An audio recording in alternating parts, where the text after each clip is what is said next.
하나님과 내가 여러 성도 여러분에게 풍성히 말 줄 믿습니다. 오늘 하나님께서 우리에게 주시는 하나님 말씀은 본문 말씀은 누가복음 10장 25절에서 28절까지 말씀입니다. 제목은 무엇이라 기록되었으며 네가 어떻게 읽느냐. 여기 본문 말씀에 있는 말씀이지요. 어떤 그 율법 교사, 이스라엘 백성들 중에서 존경받는 직업 중 하나가 하나님의 말씀을 가르치는 율법 교사입니다. 그 율법 교사가 예수님께 나와서 예수님을 시험을 하면서 질문을 하는 겁니다. 율법 교사니까 성경에 대해서 아주 박식하고 또 성경도 많이 외우고, 이스라엘 사람들은 성경 외우는 걸 아주 잘합니다. 그런 율법 교사가 예수님께 나와서 시험을 해보고 싶은 거예요. 시험을 해보고 싶은 이유가 여러 가지 있겠죠. 첫째는 잘못된 것을 좀 탄해서 비난하려고 할 수도 있고, 아니면 자기 알고 있는 지식을 좀 자랑하려고, 또 자기가 많이 알고 있는데 그 수많은 사람들이 따라다니는 예수님 도대체 얼마나 아나 하고 시험하고 싶기도 하고, 예수님께서는 그 당시 이스라엘 백성들이 지키는 그런 규례가 있는데 하나님 율법의 말씀보다 더 엄하게 이렇게 법을 만들었어요. 이 법을 어기지 않도록 좀 더 엄하게 하면 아무래도 덜 범하겠죠. 그렇게 그런데 예수님께서는 성경 말씀대로 사셨지 그 사람이 정한 그 규례대로 살지 않았어요. 이스라엘 사람들은 어느 정도냐면 가을에 봄에도 마찬가지요. 밀이나 특히 이제 밀 같은 거, 봄에 밀 같은 거는, 밀은 이 껍질이 잘 벗겨진다네요. 한 번도 안 벗겨봤습니다. 쌀은 꼭 쌀보리는 쪄야 되는데 밀은 잘 익은 거는 이렇게만 해도 비벼도 껍질이 벗겨진대요. 그래가지고 입에 턱 틀어놓으면 그 여기가 되는가 봐요. 길 가다가 그 농로를 가다가 쑥 흩어가지고 이렇게. 근데 그거는 하나님께서 이스라엘 백성들에게 그 길 옆에 있는 그 곡식은 추수하지 말라고 그랬어요. 지나가는 사람, 배고픈 사람 먹을 수 있도록 허락된 겁니다. 그러니까 길 가는 거 이렇게 이 곡식 훑어서 이렇게 손으로 비벼서 두꺼운 껍질 뺏기고 먹는 거는 도적질은 아니에요. 하나님이 허락한 거니까. 그런데 토요일 안식일 날은 그 얼마 안 되는 거 배고프니까 그렇게 먹죠. 가난한 사람들을 위한 건데. 그래서 이렇게 까먹으면 추수했다고. 추수 이렇게 곡식을 매달 손으로 비벼서 그걸 추수했다고, 일했다고 안식을 어겼다는 거예요. 근데 예수님은 그거는 안식을 어긴 게 아니다. 안식을 지키라는 말은 그런 기준이 아니다 하고 사람들이 정한 규례를 무시해버렸어요. 하나님은 손으로 비비는 것도 추수다 이런 말씀 안 하셨거든요. 그러니까 이제 예수는 그렇게 자기들이 정한 규례를 비난하는 그런 예수님을 비판하려는 마음이었는지, 하여튼 시험을 여러 가지 어떤 이유인지 하여튼 시험에서 물었습니다. 내가 무엇을 하여 영생을 얻겠습니까? 영생을 얻겠습니까? 물은 사람은 이거 말도 또 있어요. 그 부자 청년 있죠? 다른 사람이에요. 그 사람은 사회적으로 지위가 높은 사람이고, 이 사람은 율법 교사인데 묻기를 내가 무엇을 하여 영생을 얻겠습니까? 근데 예수님은 그 부자 청년이 하는 말하고 이 율법사에게 하는 말하고 달라요. 율법 교사에게는 예수님께서 다르게 대답했습니다. 봅시다. 우리 본문 말씀 25절부터 28절까지 한 절씩 읽겠습니다. 어떤 율법 교사가, 시작. 어떤 율법 교사가 일어나 예수를 시험하여 이르되 선생님, 내가 무엇을 하여야 영생을 얻으리까? 뭘 질문했어요? 무엇을 얻기 위해서? 영생을 얻기 위해서. 자, 무엇을 하여 영생을 얻을까? 26절 읽겠습니다. 시작. 예수께서 이르시되 율법에 무엇이라 기록되었으며 네가 어떻게 읽느냐. 예수님께서 답을 직접 안 가르쳤어요. 그냥 율법 교사니까, 성경을 잘하니까 오히려 거꾸로 물었습니다. 아마 예수님 대답한 거 보니까 그 사람이 자기가 뭔가 이렇게 좀 지식 좀 자랑하고 싶고 그러고 싶지 않았나. 예수님 얼마나 많이 아시나, 뭐 그 테스트하고 싶었던 거 봐요. 대답 안 해주셨죠. 교만하니까 대신 네가 대답해라 하고 대답 그렇게 반문하신 것 같아요. 무엇이라 기록됐으며 어떻게 읽느냐. 여기 예수님이 이렇게 두 가지 말씀하시냐면요, 제가 전에도 자주 말씀드렸죠. 히브리 말은 이스라엘 말이죠. 자음밖에 없다는 거 제가 말씀드렸죠. 얘도 똑같은 얘기 또 들을게요. 어머니 하면은 이응 미음 니은 쓰고 어머니라고 읽어요. 근데 다르게 읽을 수 있죠. 어머나 이렇게 어머나 해도 이응 미음 니은이니까. 그러니까 히브리 자음만 있으니까 앞뒤 문맥을 따라서 뭐 읽어가면 돼요. 그런데 때때로 다르게 읽어가지고 의미를 틀릴 수 있습니다. 그러니까 예수님 말씀하신 거예요. 성경 읽었으면 그 글을 읽었을 거고, 그것을 어떻게 기록된 걸 알았을 거고, 그래서 어떻게 읽는지를 알았지 않냐, 알았을 거 아니냐. 그거는 정확히 읽는단 말이고, 그 문맥을 따라 하나님의 뜻 그대로 읽어낸다는 뜻이에요. 우리 말로 하면요, 우리는 글자 읽을 때 그렇게 틀리게 읽을 수가 없잖아요. 어머니라고 쓰고 어머나라고 읽는 사람은 없어요. 우리나라는 모음이 있으니까. 근데 이스라엘 사람들은 성경 읽는 걸 배워야 돼요. 모음이 없으니까. 나중에 모음 만들었어요. 또 마소라 학자들이. 근데 요즘도 이스라엘 신문에는요, 모음 안 찍고 자음만 찍어도 자음만 나오는 그런 신문도 있고, 다 그들 다 읽고 그냥 이해해요. 그만큼 쉬운 거지요. 이 규칙적이에요. 이 단어 만드는 게. 그래서 우리가 생각한 것보다는 훨씬 그 오류가 적지만 그래도 틀릴 수가 있거든요. 그래서 예수 말씀하십니다. 성경에 무엇이라고 기록됐냐? 그러면 제대로 읽고 있느냐? 거기에 성경을 아는 사람은 네가 대답해라 하는 말씀이죠. 우리말로 바꾸면 이런 거예요. 성경 읽었냐? 뜻은 제대로 아냐? 그거예요. 똑같은 뜻입니다. 자, 그랬더니 그 율법 교사가 대답했습니다. 27절 읽겠습니다. 시작. 대답하여 이르되 목숨을 다하며 힘을 다하며 뜻을 다하여 주 너희 하나님을 사랑하고 또한 내 이웃을 내 자신같이 사랑하라 하였나이다. 답변했어요. 예수님께 들으시고 예수님이 또 거기에 이제 답변하시기를 28절 읽습니다. 시작. 예수께서 이르시되 내 대답이 옳도다. 이를 행하라. 그러면 살리라 하시니. 아멘. 이때 이후로 이 사람이 옳게 보이려고, 그러니까 옳게 보이려고 시험하는 거 맞아요. 그 다음에 옳게 보이려고, 그러면 누가 내 이웃입니까? 물었더니 예수 또 이제 얘기하시기를 쭉 스토리 어떤 얘기하신 다음에 누가 이 사람의 친구냐, 선한 사마리아 얘기를 했어요. 강도 만난 사람을 선한 사마리아 사람이 치료를 해주지요. 그러면서 누가 강도 많은 사람의 이웃이 되겠느냐 이렇게 질문하고 또 오히려 또 되물었습니다. 그러니까 또 그 사람이 답변하니까 너도 그렇게 가서 해라. 똑같이 답변을 했습니다. 자, 여기서 일반적으로 이 본문 가운데서 우리가 일반적으로 받을 수 있는 교훈 세 가지 간단하게 말씀드립니다. 첫째는 내 대답이 옳도다, 그것으로 됐다라고 말씀하지 않고 내 대답이 옳도다, 이를 행하라. 여기 중요한 거예요. 근데 여기 예수님 말씀이 뭐 그렇게 표현할 수 있을 정도가 되기도 해요. 예수님 말씀하시기를 내 대답이 옳도다, 그것으로 끝이다가 아니라 내 대답이 옳도다, 영생 얻으려면 이를 행하면 된다. 그죠? 행하라고 했어. 그 행함 뭐예요? 우리 행함인데 이 행함이라는 게 예수님은 율법적인 행함을 말하는 게 아니에요. 삶의 방향 전체가, 그러니까 결국 지금 대답을 했잖아요. 이 대답은 하나님 말씀이거든요.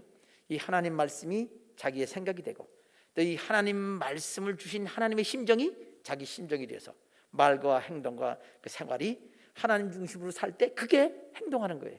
그러니까 머리에 지식만 갖고 있는 건 소용이 없다 하는 그런 말도 되는 거예요. 지식은 마음에 들어와서 마음에서 하나님의 그 자리를 마련하고 성령께서 임하시고 거듭나게 되고 그렇게 구원받는데, 여기 중요한 거는 행하라는 게 있습니다. 요즘으로 말하면요, 보십시다. 우리가 어떻게 영생 얻지요? 어떻게 영생 얻지요? 예수님을 진실로 믿으면 구원받습니다. 진실로 믿는 것을 우리식으로 표현하면 뭐죠? 목할신앙. 목할 상황에서 목할신앙이 있으면 구원받습니다. 진실한 믿음이죠. 근데 진짜 이 죽을 상황에서 죽음 앞에서 난 못 믿어요. 이 땅에 좀 더 살기 위해서 난 안 믿을래요. 그러면 믿는 게 아니죠. 당연한 거죠. 똑같은 겁니다.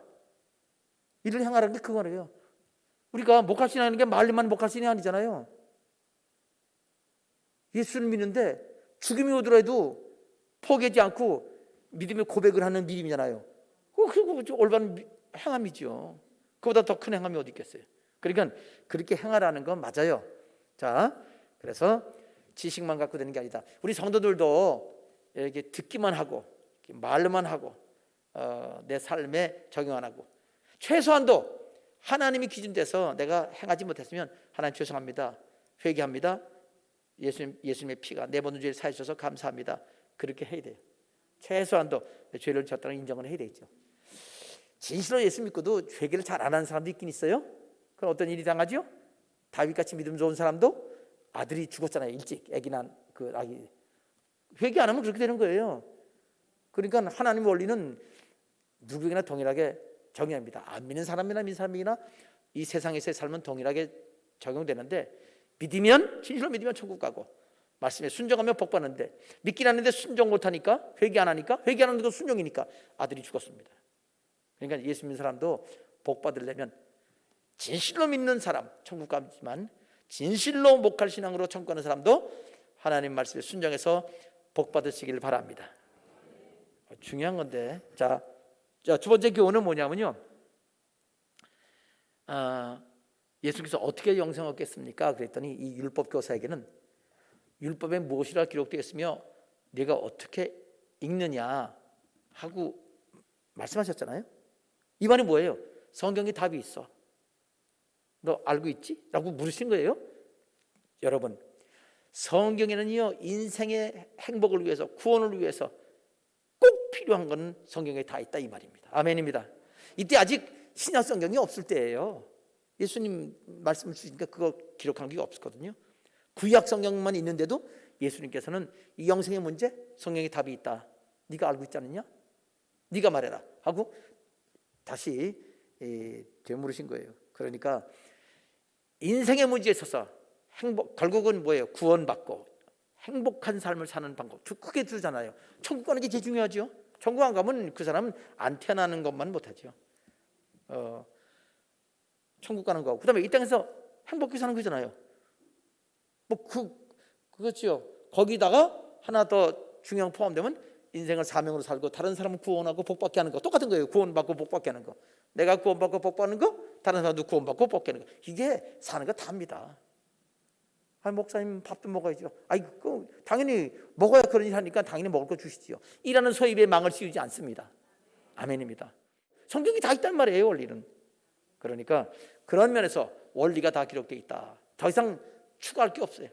그래서 근데 신약 성경은 왜 또 추가됐냐면은, 구약 성경, 구약은 주로 예수님 오실 때는 이스라엘 사람들을 중심으로 전도했으니까 신약이 사실 필요가 없었어요.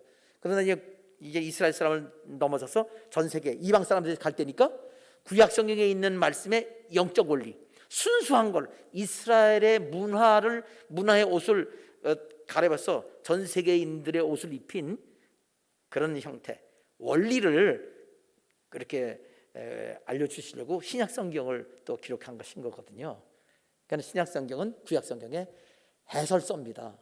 신약 성경 먼저 보는 게 맞습니다. 자, 그래서 오늘 본문 말씀 속에서 분명히 우리가 알아야 할 교훈 중에 하나는, 인생의 구원과 행복을 위해서는 성경에 다 있다. 성경 봐야 돼요. 혹시 여러분 중에서 난 설교만 들을래요, 목사님 설교만 들을래요, 그냥 1시간씩 설교도 듣는데 뭐 더 읽어요? 그래요? 그래도 읽으세요. 성경 읽어야 여기 말씀대로 하나님 이런 문제가 있습니까? 이런 문제 있습니다. 어떻게 하면 좋아요? 그러면 너 성경 읽었니? 그러실 거예요. 성경에 기록되어 있는데 찾아봐. 똑같은 얘기예요. 그래서 성경을 많이 한 사람은요, 기도응답을 쉽게 받습니다. 아멘입니다. 진짜예요. 영적 분별력 쉽게 가져요. 성경 말씀이 그냥 읽고서, 근데 대충 몇 번 읽었다 자랑만 하려면 소용이 없고요. 정성껏 읽고요, 많이 읽어야 돼요. 전체를 다 읽고 나면, 여러 번 읽고 나면 하나님이 이 말씀을 써요. 그 기억나게 하시고, 하나님께서 나 자신을 쓰는 것을, 내가 말씀을 이용하는 게 아니라 말씀이 나를 이용하는, 말씀이 나를 통해서 나타나는 그런 신을 경험하게 됩니다. 세 번째 교훈은 뭐냐? 세 번째 교훈은 답이 뭐죠? 27절 다시 읽어요. 다 같이 읽겠습니다. 시작.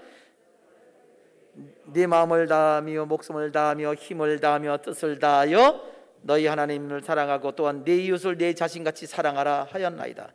이게 무슨 방법이에요? 뭘 얻기 위해서? 영생을 얻으려면 어떻게 해야 된다고요?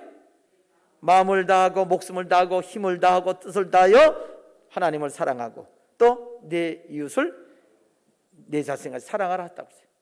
그렇게 해야 어떻게 돼요? 다시 묻겠습니다. 여러분, 영생 얻는 방법이 뭐예요?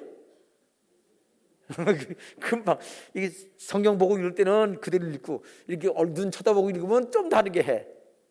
어느 게 맞는 거예요? 여기처럼 하나님 사랑하고 이웃 사랑하는 게 영생 얻는 방법이에요? 예수를 진실로 믿어 영생 얻는 거예요?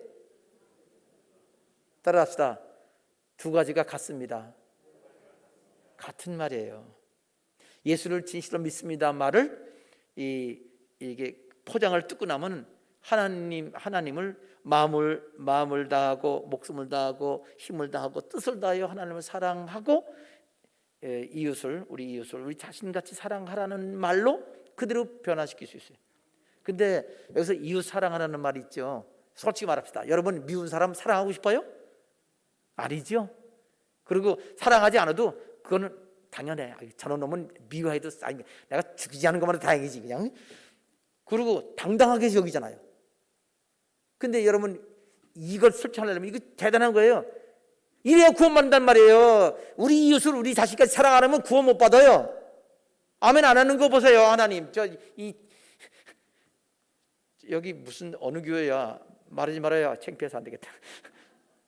여러분, 우리 이웃을 우리 자신을 사랑해야 구원받는다고 돼 있습니다. 그러니까 너무나 쉽게 가르치니까 말씀을 우습게 하는 거예요. 그러면 어떻게 돼요? 최소한 하나님 기준에서 내가 사랑 못하고 있는데 하나님 도와주세요.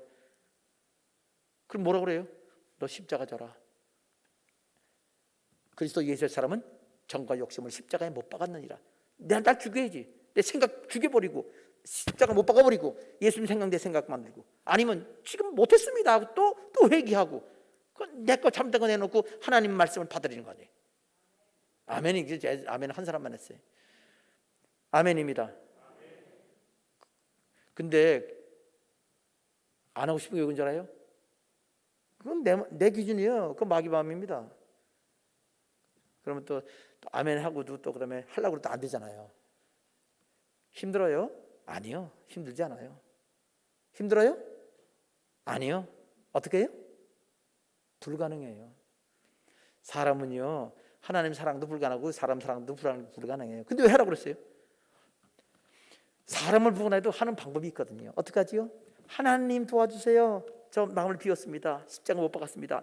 내가 죽었습니다. 내 마음, 내 생각, 내 감정, 내 중심 죽고, 그럼 주님이 들어오신다 사시면 내가 또 같이 살아나잖아요. 부활의 영광을 3일 만에 부활한 은혜를 내 안에서 경험하는 거예요.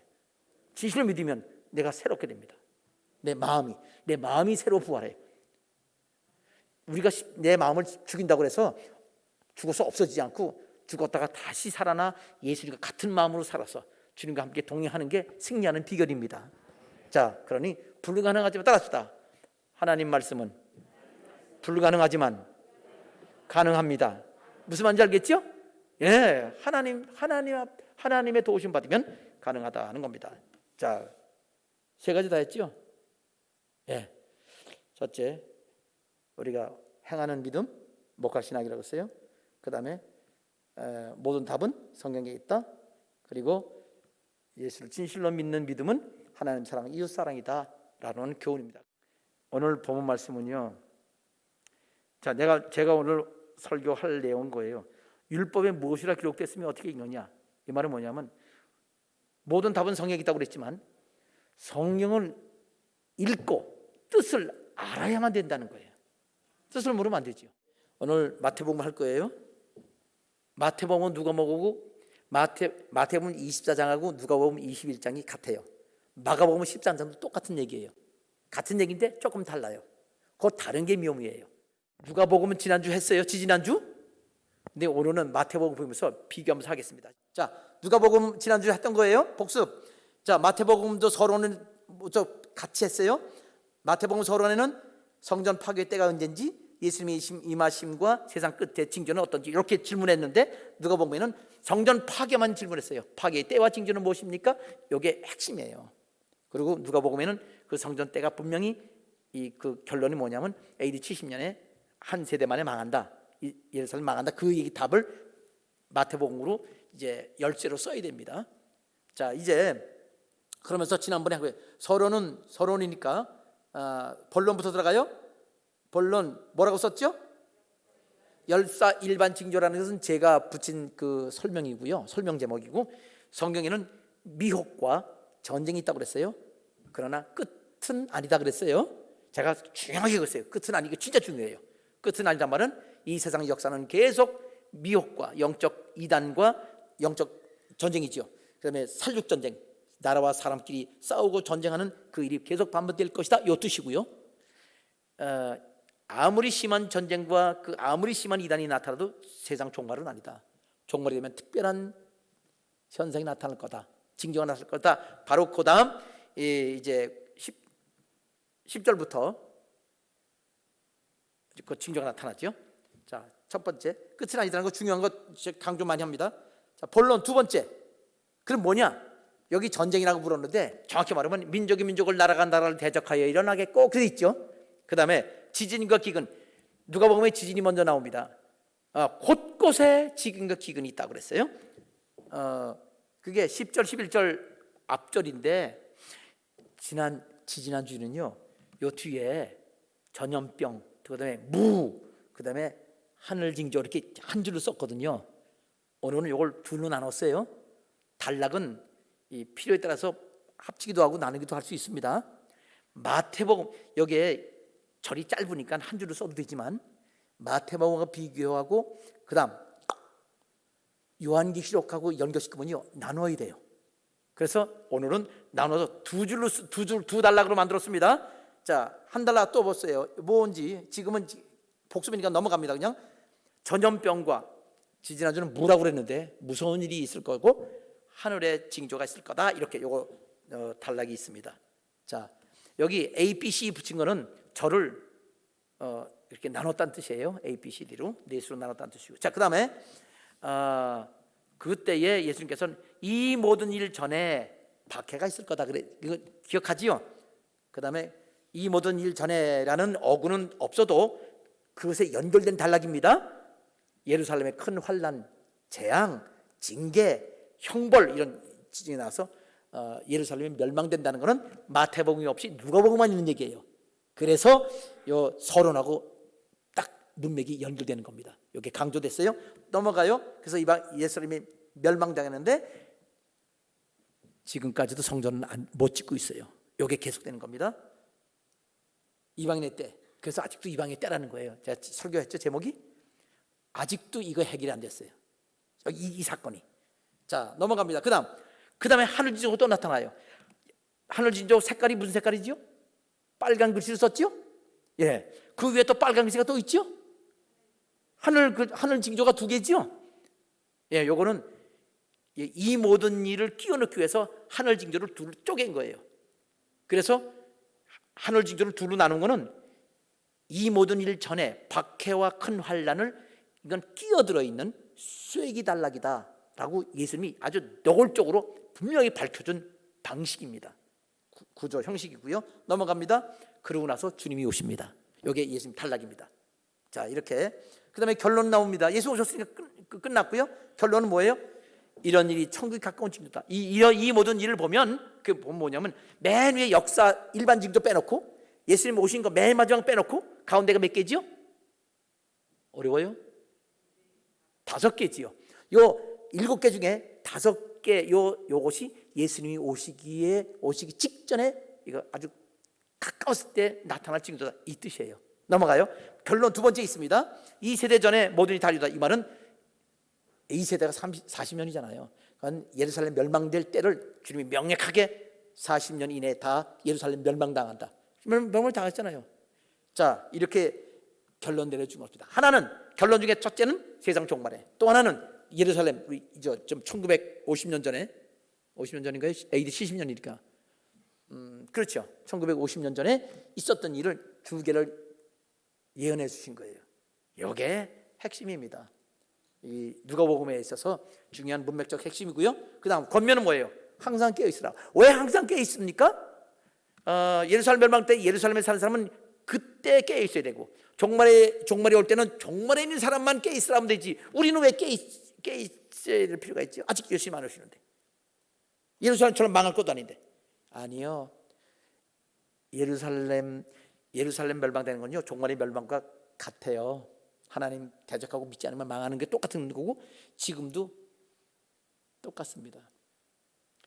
그래서 종말의 원리가 지금도 똑같이 적용돼서 지금도 예수 그리스도를 배척하는 사람, 끝까지 하나님의 인내하심을 무시하고 하는 사람은 예루살렘 망하거나 적그리스도가 예수 재림하셔서 심판하신 것과 똑같은 일이 지금 계속 반복이 되기 때문에 기도응답 받고 주님과 함께 동행하고 행복하게 주님과 동행할 사람은 지금이 종말이라고 생각하고 이건 적용하는 거예요. 이 원리를 항상 주님이 곧 오신다, 이런 생각 가지고 사는 원리라고 성경을 말씀하고 있는 겁니다. 자, 끝났어요. 이제 누가복음 끝났으니까 마태복음 갑니다. 옆으로 가요. 자, 왼쪽 본론부터 시작합니다. 본론 보세요. 앞에 보세요. 지금 앞번 보면 돼요. 자, 본문 뭐예요? 본론은 뭐라고 썼죠? 옆에 누가복음 비교하면 뭐 어떻죠? 똑같다 그러면 되지, 뭐 딴소리를 해요. 똑같지요? 똑같아요. 진짜 글자도 안 틀리고 글자도 안 틀리다고. 하여튼 진짜 내용은 전혀 똑같습니다. 본론 두 번째는 뭐죠? 누가복음이 그 말은 없어. 이 제목은 원래 성경에 있는 예수님이 하신 말씀이에요. 재난의 시작이다. 뭐가? 전쟁과 기근과 지진이 이렇게 나와 있습니다. 자, 재난의 시작이다. 이게 끝은 아니란 말이 있었으니까 예수님께서 재림하실 그 때가 되면 이게 이렇게 재난이 시작되는 거게, 전쟁과 기근과, 첫째 기근과 지진이 있고 민족을 나라가 나라를 대적하여 일어난다. 그 얘기가 지금 반복된 거예요. 똑같이 넘어가요. 지금 똑같죠? 그럼 마태복음하고 누가복음하고 단락이 똑같아요. 어려워요? 쉬워요? 쉽죠? 여러분 성경 다 마태복음도 읽고 누가복음도 읽어봤지요? 근데 비교는 안 해봤지요? 얼마나 똑같은지 모르지요? 지금 보니까 여기까지 많이 똑같네. 넘어갑시다. 세 번째. 근데 세 번째 보면 그 다음에 그때에 라고 하면서 또 칭찬할 때 환난이 있겠다고 그러세요. 환난이 있고 순교가 있습니다. 넘어가요. 여기 초록색으로 썼네요. 그렇죠? 네, 초록색. 요 왼쪽에 오른쪽에 또 초록색이 하나 있네요. 그죠? 박혀 있죠? 내용이 질적으로 같아요. 질적으로. 그래서 똑같은 색깔 쓴 거예요. 환난이나 박해나 같습니다. 그 다음 마태복음에 재난 끝에 징조라고 그랬죠? 내가 성경을 읽으면서 해야 되는데 이거 안 되겠어. 이거 성경 읽지 않으면요 완전히 머리 지식만 돼서 안 돼. 성경 읽어야 우리 생명의 양식입니다. 마태복음 24장 자 빨리 읽어갑시다. 24장 1절부터 성경 찾아서 같이 읽겠습니다. 여기 참 이게 우리가 목사님이 그냥 내가 설명을 했잖아요. 일부 때는 처음부터 읽었는데 내가 시간이 급한 마음에서 하다 보니까 그냥 넘어갔는데 말씀을 읽어야 영의 양식이 됩니다. 목사님 그냥 설명하면요 지식이 돼요. 그래서 그러는 거예요. 자 24절 1절부터 다시 3절까지 그 서론입니다. 서론. 한 절 읽겠습니다. 시작. 예수께서 성전에서 나와서 가실 때에 제자들이 성전 건물들을 가리켜 보이려고 나오니 대답하여 이르시되 너희가 이 모든 것을 보지 못하느냐? 내가 진실로 너희에게 이르노니 돌 하나도 돌 위에 남지 않고 다 무너뜨려지리라. 예수께서 감람산 위에 앉으셨을 때에 제자들이 조용히 와서 이르되 우리에게 이르소서 어느 때에 이런 일이 있겠사오며 또 주의 임하심과 세상 끝에는 무슨 징조가 있을까? 여기 3절까지 이게 서론입니다. 누가복음보다 조금 자세해요. 내용은 거의 같습니다. 거의 같은 거라고 볼 수 있죠. 4절 읽게요. 4절부터 지금 본론 시작입니다. 여기 여러분 도표에 보여드린 대로 LED 화면 도표에 7절, 8절 두 절을 함께 읽겠습니다. 아니지? 아니, 4절서부터 6절까지 여기 재난의 시작이지요. 함께 읽겠습니다. 시작. 예수께서 대답하여 이르시되 너희가 사람의 미혹을 받지 않도록 주의하라. 많은 사람이 내 이름으로 와서 이르되 나는 그리스도하여 많은 사람을 미혹하리라. 난리와 난리 소문을 듣겠으나 너희는 삼가 두려워하지 말라.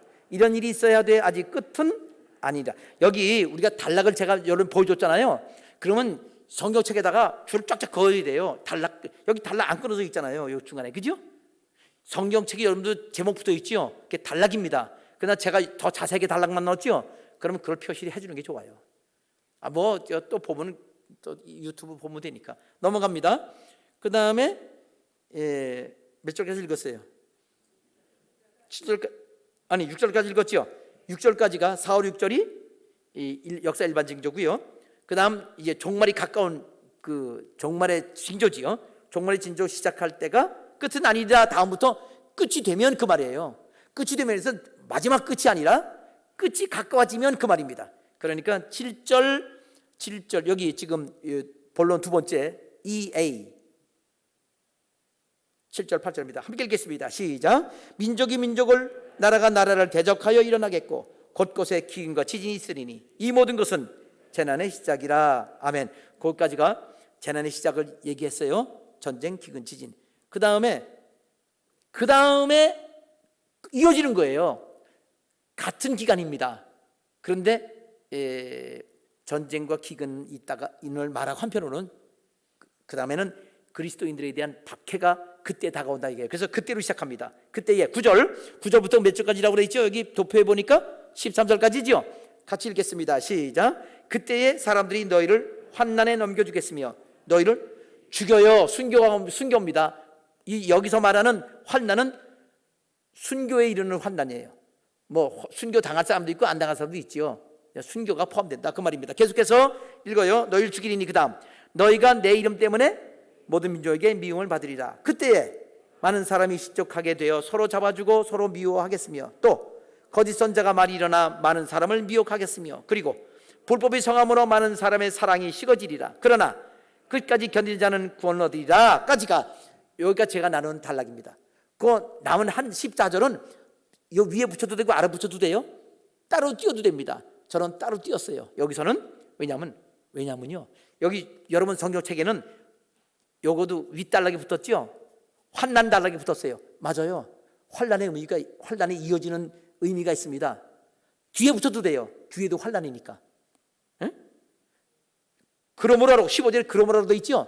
그래서 뒤에 붙여도 돼요.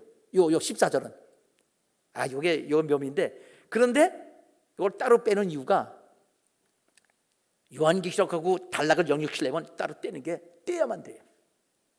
나중에 또 보여드릴게요. 요한계시록이 완전히 리스트예요. 정말 징조 리스트 다 맞춰서 다시 정리해야 돼요. 그렇지만 누가 보면 마태복음부터 종합해놔야 거기 갈 수 있단 말이에요. 자, 그래서 14절 그다음에 여기 이제 아직 도표에 보이는 대로 14절 한 절입니다. 한 절 읽겠어요. 시작. 이 천국 복음이 모든 민족에게 증언되기 위하여 온 세상에 전파되리니 그제야 끝이 오리라. 자, 그럼 그제야 끝이면 여기가 끝이냐? 아니, 이게 막 환란이 오고 그렇게 되면요 순교당하면 이제 끝이 오나 보다 그러는데 아직은 아니에요. 끝이 가까워지긴 했지만 진짜 끝은 이런 환란이 아니고 사실은 복음 전파다. 다른 거 보지 말고 복음 전파가 되는지 봐라. 그러면 요즘 복음 전파 안 하나요? 아니, 종말론에서 말하는 복음 전파가 확실하게 있는데 요한계시록이 나와요. 요한계시록 모르면요 이거 해석 안 돼요. 그렇지만 제가 이렇게 설명하는 것도 요한계시록을 아니까 여러분에게 설명드리는 거예요. 연결돼서. 그렇지만 이거 해석 안 됩니다. 이거 요한계시록 연결시켜서 해석하는 책이 뭐세요? 제가 책을 많이 안 써서 그런지 모르지만 연결된 책이 없어요. 이거는 진짜 이게 아주 멋진 얘기예요. 이게. 자, 종말을 알 수 있는 방법입니다. 자, 넘어갑니다. 자, 이제 앞에 도표를 보세요. 여기까지 읽었어요. 그제야 끝이 오리라. 그 다음 하나 단락을 또 나옵니다. 이렇게 보냈습니다. 뭐라고 되어 있죠? 다니엘이죠. 큰 환란이에요. 아까 초록색 글씨 환란이 있었죠.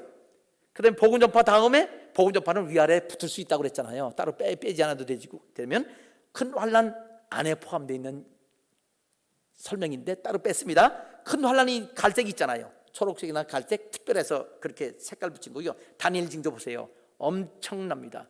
전 세계적으로 창조 이래 세상 종말 사이에서 이토록 큰 환난이 없습니다. 그것이 기록되어 있는데, 자 보겠습니다. 15절부터 28절까지 제일 길어요.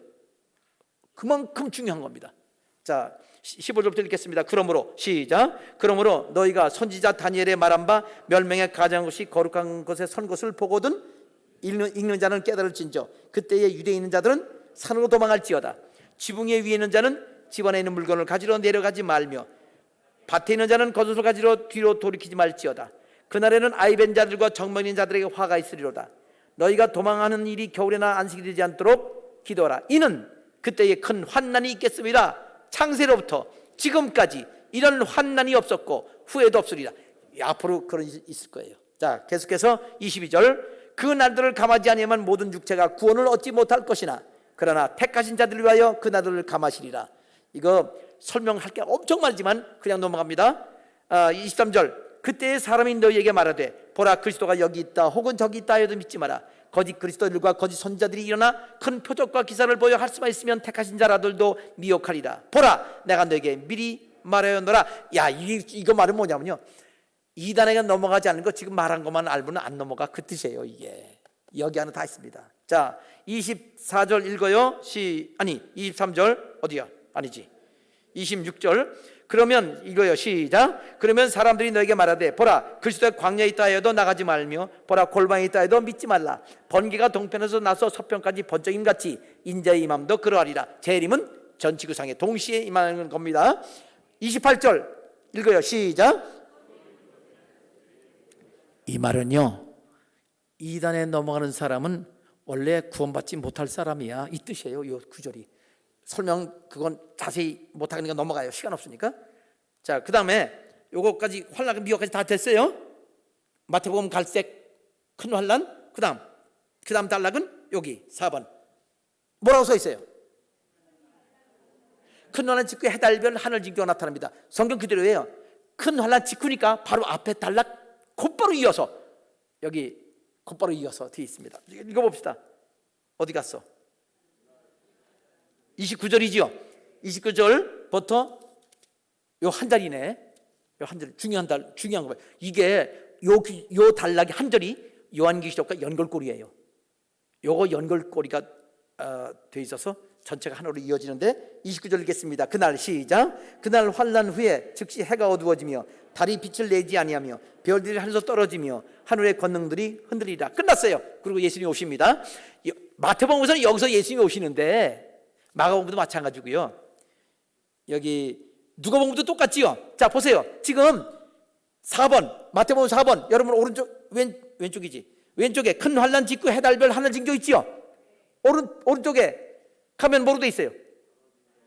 똑같잖아요. 순서가 딱딱 맞아 들어가고 있어요. 똑같아요. 누가복음도 그 다음에 예수님이 오세요. 마태복음 똑같아요. 마태복음의 교석 읽겠습니다. 30절 31절 두 절입니다. 함께 읽겠습니다. 시작.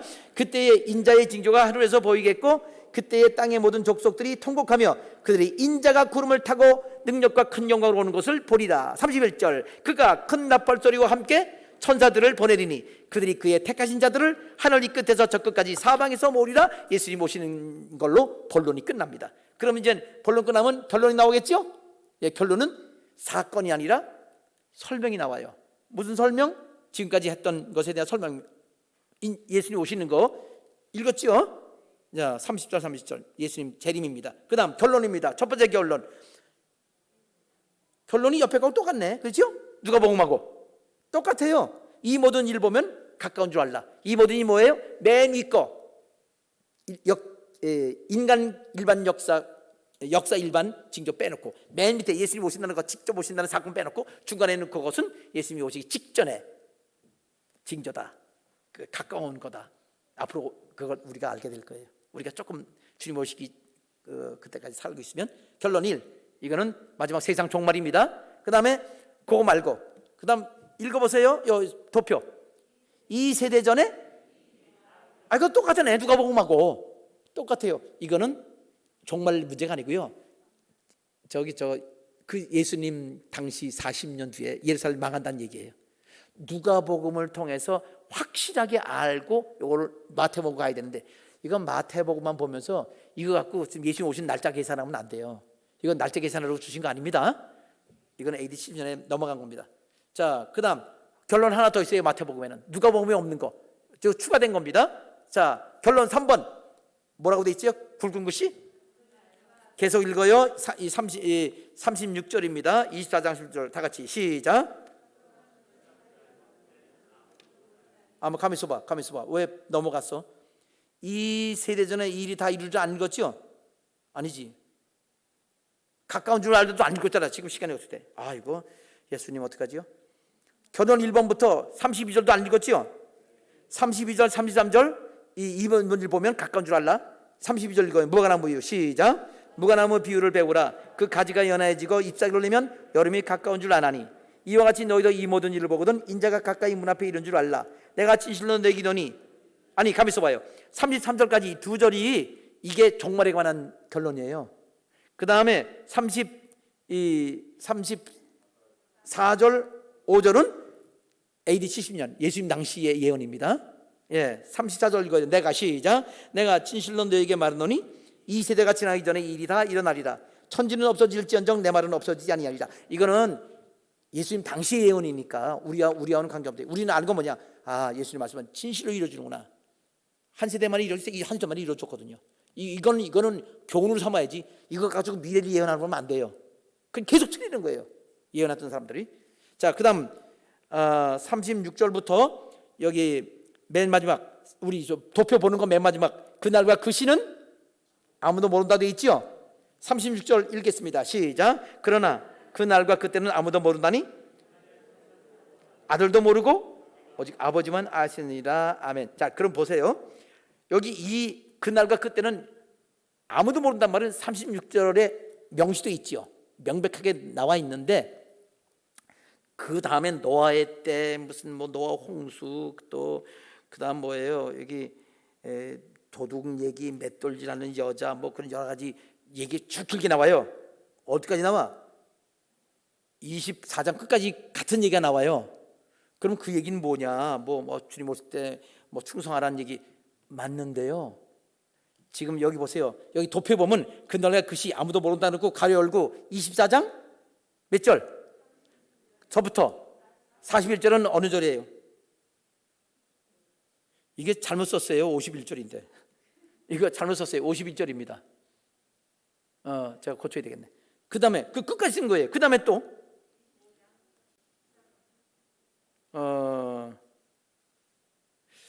41절 맞기도 하네. 51절 써도 되고요. 자, 그런데 내가 원래 51절 쓰려고 그러는데 잘못 쓴 거였어요. 원래는 41절도 틀린 건 아니에요. 자, 25장 13절 이게 해당된다는 거예요. 13절 읽어봐요. 다 같이 어디 가서 확 넘어가서. 그런즉 깨어있으라. 여보세요? 여보세요. 그렇게 이상하네. 그날과 그때는 알 수 없다는 말이 어디 나와요? 맨 처음에 36절 나와요.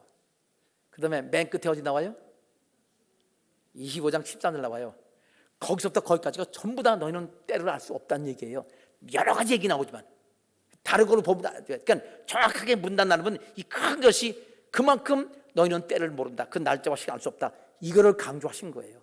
아까 다니엘 예언과 더불어 이거 엄청나게 큽니다. 자, 그 다음 이제는 결론 끝나고 나서요. 이제는 권면이 나와요. 권면 1. 그러므로 어떻게 하라? 깨어있으라. 24장 42절 51절까지 이거 42절 그렇게 연결됐네.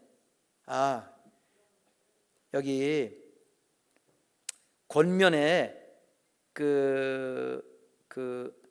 여기 그 날을 알 수 없다는 사이에 권면 말씀을 더 넣은 거지요. 41절 이게 그때 이렇게 그렇게 한 거네요. 13절까지가 전체가 날짜 알 수 없다는 얘기예요. 그 사이에 권면 들어가는 거예요. 그리고 깨어 있으란 말하고 알 수 없다는 말이 겹쳐져 있어요.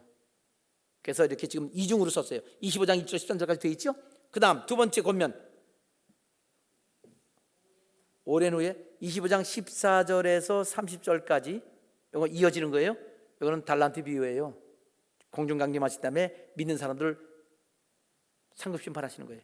그 다음에 권면 3 지상강림하셔서 천년왕국 들어가 백성들 심판하시는 거예요. 우리 천년왕국 때 제가 말씀하셨어요. 천년왕국 백성들은 누구냐 할 때 설명한 거예요. 여러분이 도표를 보고 있잖아요. 목사님이 그 의미를 따라서 딱 성경 구절과 덮어서 제목을 붙여놨잖아요. 성경 공부는요, 이렇게 제목을 이렇게 단락을 나눠서 같은 것끼리 연결해서 연결고리가 찾아내고 그 다음에 종합을 해야만 성경이 제대로 정말론이 이루어지는 겁니다. 여러분이 그냥 이거 다 외울 수는 없어요. 이 기록해놓고 또 보고 또 보고 하는 것인데 이것도 저도 다 외우지 않고 성경 보면서 계속 적어가는 거예요. 개념은 갖고 있잖아요. 서론본론 결론이 있고 이렇게 개념이 되어 있습니다. 자, 여기 이제 거의 다 끝났는데 우리가 사실 누가복음 지지난주일 누가복음 할 때 누가복음 구조가 이 사건을 예수님이 하신 말씀 순서 맞지만 실제 사건이 이게 아니라고 그랬죠. 왜? 이 모든 일 전에라는 끼어드는 단락이 있다고 그랬잖아요. 쐐기 단락. 누가복음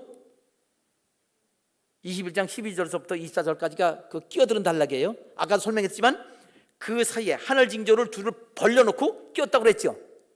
그래서 지지난주일도 여러분 설명드리기를 어떻게 설명했냐면은 여기 이 모든 일 전에 이 두 가지가 있죠. 보고 있어요 지금? 졸고 있어요? 자, 여기 이 번쩍이는 요 부분을 지난번처럼 파란 박스로 줄쳐놓고 이 부분을 위로 올리라고 그랬죠.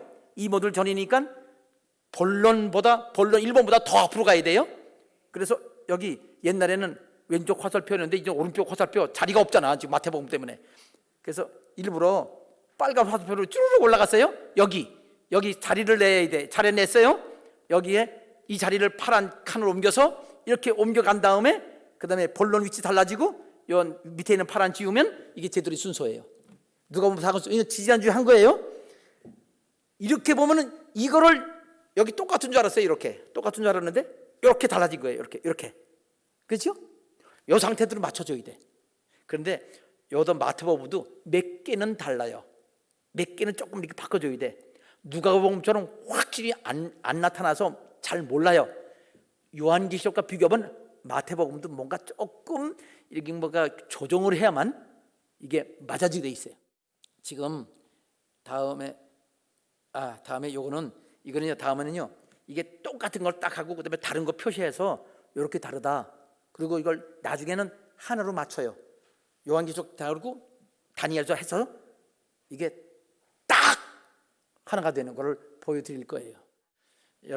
나는 여러분이 참 행복한 사람이라고 생각을 해. 예. 그래서 저도 행복하고요.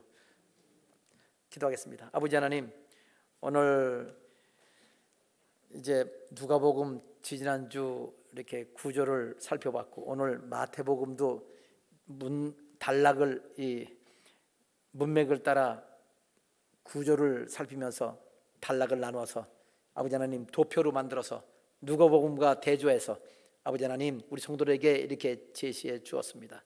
하나님께서 우리에게 주신 말씀 아버지 하나님 일반 성도들이 보기 힘들어도 주의 종이 이렇게 아버지 하나님 애써서 연구해서 깨달아서 아버지 하나님 참 깨닫기 힘든 이 진리들 신학자들도 아버지 하나님 이렇게 제대로 알지 못하고 여러 가지 이론들을 서로 싸우는 아버지 하나님 논쟁하는 그런 상황인데 주의 종이 이렇게 하나님의 말씀을 전할 수 있는 거 하나님의 은혜입니다. 우리 모든 성도들도 말씀에 뿌리 내리고 또 정성껏 들어서 약속 말씀대로 읽고 듣고 지키는 자가 복이 있다고 하는 대로 하나님 또한 정성껏 우리 성도들의 삶을 보살펴 주시옵소서. 예수님의 이름으로 기도합니다. 아멘.